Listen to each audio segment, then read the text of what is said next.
بسم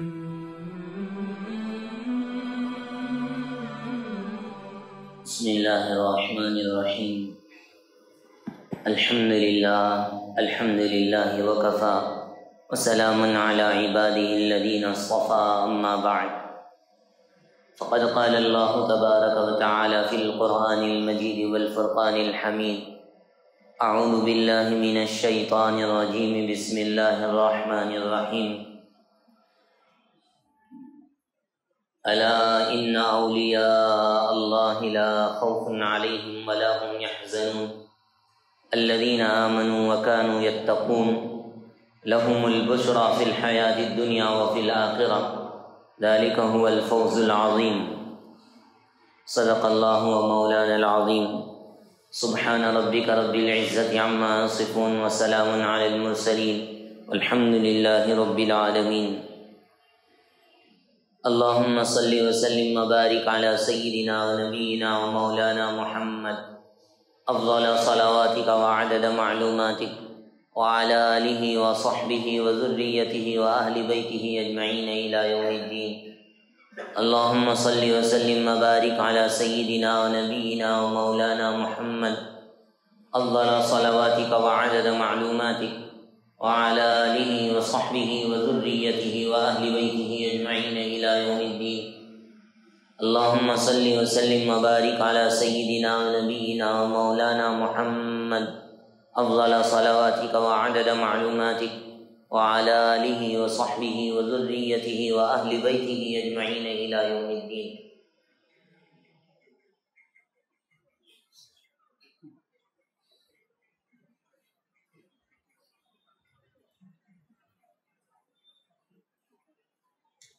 بزرگان محترم، حاضرین دین، نوجوانان ملت اور میرے دینی و ایمانی بھائیوں، السلام علیکم ورحمۃ اللہ وبرکاتہ۔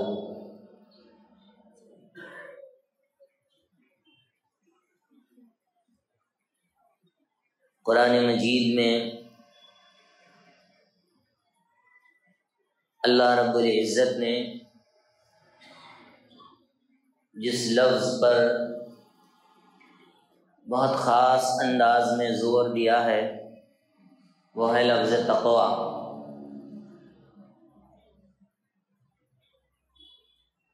ہمارے حضرت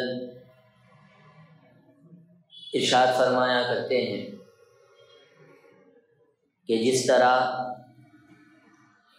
آسمان پر ستارے جگمگا رہے ہیں، جس طرح آسمان پر ستارے نور سے منور ہیں، اسی طرح پورے قرآن مجید میں پورا قرآن مجید لفظ تقوی سے جگمگا رہا ہے۔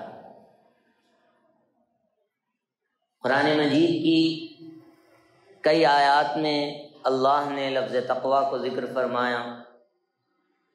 قرآن ویسے تو مجمل کلام ہے، مجمل کا مطلب یہ ہے کہ مختصر کلام ہے، بات مختصر ہوتی ہے لیکن معانی بہت زیادہ ہوتے ہیں، قرآن مجید اس کو کہا جاتا ہے۔ لیکن لفظ تقوی کی اہمیت کے پیش نظر اللہ تعالیٰ نے قرآن مجید کی ایک آیت میں کہیں کہیں دو مرتبہ لفظ تقوی کو ذکر فرمایا۔ ایسی دو آیتیں ہیں، یا ایھا الذین آمنوا اتقوا اللہ ولتنظر نفس ما قدمت لغد واتقوا اللہ۔ پہلے اتقوا اللہ کا لفظ لایا اللہ تعالیٰ، یا ایھا الذین آمنوا اتقوا اللہ، اے ایمان والو اللہ سے ڈرو۔ پھر اس کے بعد ولتنظر نفس ما قدمت لغد واتقوا اللہ، پھر اور ایک اسی آیت میں اللہ نے دوبارہ واتقوا اللہ کا لفظ استعمال فرمایا، لفظ تقوی کو استعمال فرمایا۔ پھر ایک اور آیت میں یا ایھا الناس اتقوا ربکم الذی خلقکم من نفس واحدہ وخلق منها زوجها وبث منهما رجالا ونساء واتقوا اللہ الذی تساءلون به والارحام۔ یہاں پر بھی اتقوا یا ایھا الناس اتقوا ربکم، یہاں اتقوا کا لفظ پہلے ہے، پھر اس کے بعد واتقوا اللہ، اسی آیت میں پھر لفظ تقوی کا دوبارہ تذکرہ ہے۔ معلوم ہوتا ہے کہ لفظ تقوی اللہ کو بہت پسند ہے۔ یہ تقوی کیا چیز ہے؟ تقوی کا مطلب یہ ہے کہ اللہ سے ڈرنے والا بن جائے، جس کے دل میں اللہ کا خوف پیدا ہو جائے، اس خوف کی وجہ سے وہ نیکی کے فکر میں لگا رہے، برائیوں سے دور رہے، اللہ کا ہر وقت اس کو استحضار رہے، اللہ کا ہر وقت اس کو استحضار رہے کہ میرا اللہ مجھے دیکھ رہا ہے، میرا اللہ، میں میرے اللہ کی نظر میں ہوں۔ اگر کسی بندے کو اس کا استحضار ہو جائے، وہ لفظ تقوی سے آراستہ ہو گیا، اسی کو متقی کہا جاتا ہے۔ قرآن مجید نے جگہ جگہ پر اللہ رب العزت نے متقیوں کی صفات بیان فرمائی ہیں۔ آپ قرآن مجید کا پہلا سورہ فاتحہ کے بعد سورۃ البقرہ میں الف لام میم ذالک الکتاب لا ریب فیہ ھدی للمتقین، یہ کتاب وہ ہے جس میں کوئی شک اور شبہ نہیں ہے، متقیوں کے واسطے ہدایت کی کتاب ہے۔ اب وہ متقی کون ہیں؟ الذین یؤمنون بالغیب، جو غیب پر ایمان لاتے ہیں، ویقیمون الصلاۃ، نماز ادا کرتے ہیں، ومما رزقناہم ینفقون، جو کچھ اللہ نے ان کو عطا فرمایا ہے اس میں سے راہ خدا میں خرچ کرتے ہیں۔ اور اس کے ساتھ ساتھ والذین یؤمنون بالغیب ویقیمون الصلاۃ ومما رزقناہم ینفقون، اور اللہ رب العزت نے قرآن مجید میں جہاں پر لفظ تقوی کو ذکر فرمایا، متقیوں کو ذکر فرمایا الا ان اولیاء اللہ لا خوف علیہم ولا هم یحزنون۔ اولیاء اللہ کون ہیں؟ تعارف کرتے ہوئے فرمایا نہ ان کو دنیا کا غم ہوگا، نہ ان کو آخرت کا غم ہوگا، لا خوف علیہم، نہ دنیا کا خوف نہ آخرت کا غم، کسی چیز کا ان کو ٹینشن نہیں ہوگا۔ کون ہوں گے وہ لوگ؟ الذین آمنوا، وہ لوگ ہوں گے جو ایمان لانے والے ہوں گے، وکانوا یتقون، اور متقی ہوں گے۔ آپ دیکھیے دونوں میں جوڑ بٹھائیے، ہر جگہ پر تقوی اور متقی دونوں کو جوڑ دیا گیا۔ جو تقوی والا ہوتا ہے وہ غیب پہ ایمان لاتا ہے، جو تقوی والا ہوتا ہے وہ ہر وقت نماز ادا کرتا ہے، جو تقوی والا ہوتا ہے وہ اللہ کے دیے ہوئے مال میں سے خرچ کرتا ہے، جو تقوی والا ہوتا ہے وہ اللہ رب العزت کی بندگی کرتا ہے اور اللہ کی کتابوں پر ایمان لاتا ہے، آخرت پر پختہ یقین رکھتا ہے۔ اللہ رب العزت کی جانب سے ان کو ہدایت کی سرٹیفکیٹ ملی ہوئی ہے اور وہ اللہ کے نزدیک فلاح پانے والے ہیں۔ اولئک علی ھدی من ربہم واولئک هم المفلحون۔ اور الذین آمنوا وکانوا یتقون، جو ایمان لانے والے ہیں، جو تقوی والے ہیں، لہم البشری فی الحیات الدنیا وفی الآخرہ، ان کے لیے دنیاوی زندگی میں بھی بشارت ہے اور اخروی زندگی میں بھی بشارت ہے۔ تقوی بڑی صفت ہے، ہر چیز کا مقصد تقوی ہے، ہر چیز کا مقصد تقوی ہے۔ یاد رکھیے یہ بات، ہم جو نماز پڑھ رہے ہیں اس نماز کا مقصد کیا ہے؟ اللہ کا قرب پانا، اور اللہ کے قرب پانے کو کیا کہتے ہیں؟ تقوی کہا جاتا ہے۔ قرآن مجید میں اللہ نے ذکر فرمایا کہ جو تم قربانی کرتے ہو لن ینال اللہ لحومها ولا دماؤها، اللہ تک نہ اس کا خون پہنچتا ہے، اللہ تک نہ اس کا گوشت پہنچتا ہے۔ کیا پہنچتا ہے اللہ تک؟ ولکن ینالہ التقوی منکم، قرآن مجید کا لفظ ہے، اگر کوئی چیز اللہ تک پہنچتی ہے تو وہ تمہارا تقوی ہے جو اللہ تک پہنچتا ہے۔ ہر چیز کا مقصد، ہماری نماز کا مقصد تقوی، ہمارے روزوں کا مقصد تقوی، ہماری عبادات کا مقصد تقوی، ہماری قربانیوں کا مقصد تقوی، ہر چیز کا مقصد جو اللہ کو راضی کرنے کے لیے کیا جائے اس کا مقصد تقوی ہے۔ اور انہی متقیوں کو اللہ والا کہا جاتا ہے، انہی متقیوں کو کیا کہا جاتا ہے؟ اللہ والا کہا جاتا ہے۔ میں نے متقیوں کی تعریف میں 2-3 باتیں آپ سے کہی ہیں۔ پہلے تو وہ اللہ کا دل میں استحضار ہمیشہ رکھیں، یعنی اللہ ان کو دیکھ رہا ہے، اگر یہ استحضار پیدا ہو جائے گا تو پھر اس کو دو صفتیں ملیں گی. پہلی صفت یہ کہ اس کو نیک اعمال کی توفیق ہوگی. دوسری صفت وہ برے اعمال سے اپنے آپ کو بچانے کی کوشش کرے گا. یعنی وہ اعمال جو رب کو راضی کرنے والے ہیں وہ بخوشی کرے گا، اور وہ اعمال جو جن سے رب ناراض ہوتا ہے ان اعمال کو وہ ترک کر دے گا. وہ متقی آدمی وہ کہلائے گا، وہ متقی آدمی کہلائے گا. اولیاء اللہ کی سب سے بڑی صفت یہ تقویٰ ہے.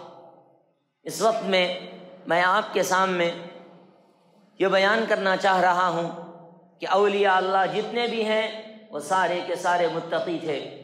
وہ سارے اللہ تعالیٰ کے نیک بندے تھے، اللہ کی عبادت کرنے والے تھے، اللہ رب العزت کی بندگی کرنے والے تھے. اور ہندوستان میں اولیاء اللہ کی آمد اور ان کے وجود سے اس پورے ہندوستان میں اسلام کی بازگشت ہوئی. اسلام پھیلا، اسلام ترقی کیا، اور اسلام کو انہوں نے خوب پھیلایا. آج دنیا کے اندر بہت سے طبقے ہیں جنہوں نے صوفیت کو یا تصوف کو ایک خاص طریقے سے فرقہ بنا کے پیش کیا ہے، اور کہا جاتا ہے کہ بھائی یہ تصوف کوئی چیز نہیں ہے. یہ بھی کہا جاتا ہے کہ یہ سلاسل اربعہ یعنی جو 4 سلسلے ہیں، سلسلے عالیہ نقشبندیہ، سلسلے چشتیہ، سلسلے قادریہ، سلسلے سہروردیہ، یہ 4 سلاسل ہیں تصوف کے.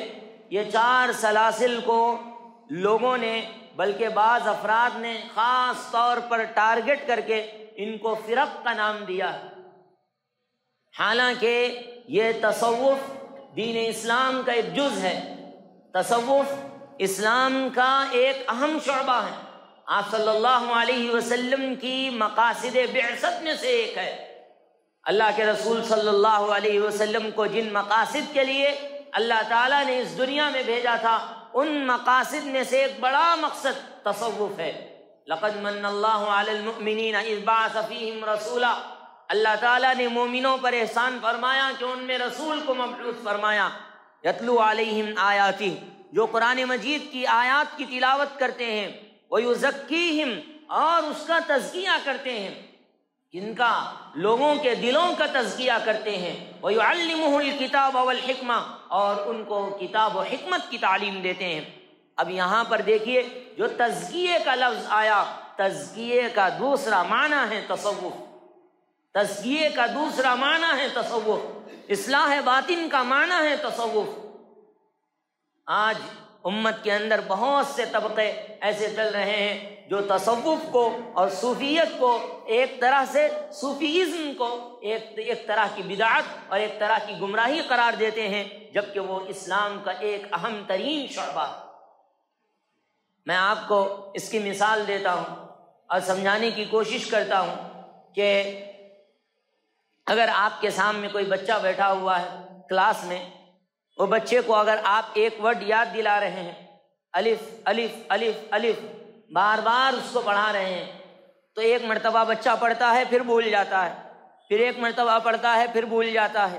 آج سبق یاد دلاؤ، کل جو ہے پھر گھر سے آتے ہوئے وہ لفظ بھول جاتا ہے، پھر اس کو یاد دلانا پڑتا ہے، بیٹا یہ رٹو تم اس کو، الف الف الف، بار بار اس کو رٹتے رہو، بار بار اس کو یاد کرتے رہو.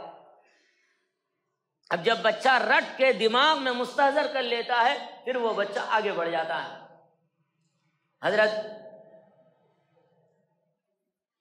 ایک بہت بڑے اللہ والے نے اس مثال کے ذریعے سے تصوف کو سمجھایا.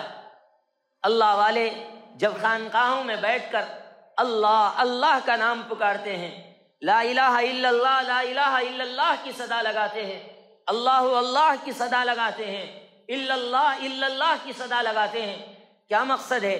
مقصد یہ ہے کہ اللہ کا استحضار دل میں پیدا ہو جائے، اللہ کا استحضار دل میں پیدا ہو جائے، دل میں اس بات کی ہمیشہ فکر ہو جائے کہ میرا اللہ مجھے دیکھ رہا ہے، میں ہر دم اللہ کی نظر میں ہوں، میں ہر دم اللہ کی نظر میں ہوں. اب اگر یہ بات اگر آدمی کے اندر پیدا ہو جائے گی تو وہ ہر نیکی کے لیے اس کا ایک دروازہ بن جائے گی اور ہر برائی کو روکنے کا ایک سبب بن جائے گی۔ اس لیے تصوف و سلوک اسلامی شریعت کا ایک جز، اور تصوف و سلوک اصلاح باطن کا ایک بڑا ذریعہ، تصوف و سلوک انسانی قلوب کی صفائی کا ایک اہم ذریعہ ہے۔ اور اس سلسلے میں خاص طور پر آپ کے سامنے جس شخصیت کا مجھے آج تذکرہ کرنا ہے وہ ہندوستان کی معروف اور مشہور شخصیت حضرت خواجہ معین الدین چشتی اجمیری رحمۃ اللہ علیہ۔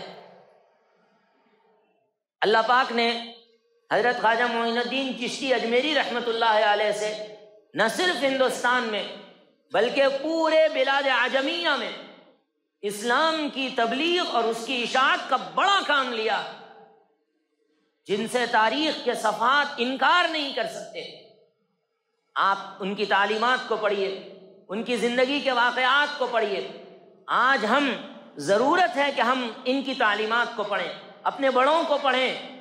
بڑے بڑے اللہ والے اس دنیا میں آئے، ہم نام تو لیتے ہیں، ہم دم تو بھرتے ہیں حضرت خواجہ معین الدین چشتی اجمیری رحمۃ اللہ علیہ کا، ہم دم تو بھرتے ہیں حضرت سلطان الاولیاء خواجہ نظام الدین رحمۃ اللہ علیہ کا، ہم نام تو لیتے ہیں حضرت خواجہ بندے نواز رحمۃ اللہ علیہ کا، ہم نام تو لیتے ہیں حضرت شاہ عبد القادر جیلانی رحمۃ اللہ علیہ کا، لیکن ان کی تعلیمات سے ہم کتنے واقف ہیں؟ ان کی کتابوں کو ہم نے کتنے پڑھا ہے؟ انہوں نے جو شریعت کو جو سمجھایا ہے، شریعت کو جس انداز میں بتایا ہے، ہم نے اس کو کتنا جانا؟ حضرت شاہ عبد القادر جیلانی رحمۃ اللہ علیہ کے خطبات انسانی زندگی کو تبدیل کرنے کے لیے اکسیر کا نسخہ رکھتے ہیں۔